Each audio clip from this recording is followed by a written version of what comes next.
In this tutorial, I am going to show you how to prepare your seams for sewing with beaded, embroidered, or sequin encrusted fabric. So this is the correct side of my fabric. What I'm going to do before I prepare my seams, which is joining one pattern piece to another, is I am going to make sure that my fabric is laid out nice and flat on my ironing board. I'm also going to grab a couple of pieces of muslin fabric to cover the larger piece of my sequin material. The reason why you're going to cover your fabric in muslin is to prevent the sequins and the beads from catching on one another and destroying your material.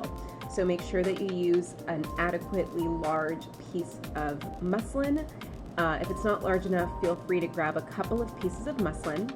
As you can see, it's a lot easier to place my other pattern piece right on top of my sequin fabric when I've got a little bit of muslin right between the two layers.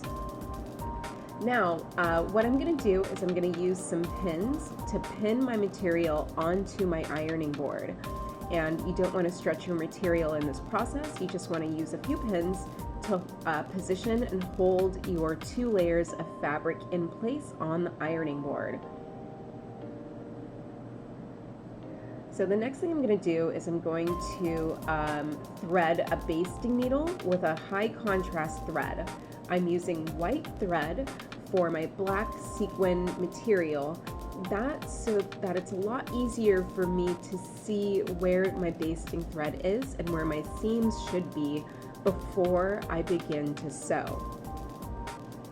Now, when you baste your seams together when sewing with beaded or heavily sequined fabric, you actually want to baste right along and possibly even just a hair over your seam allowance.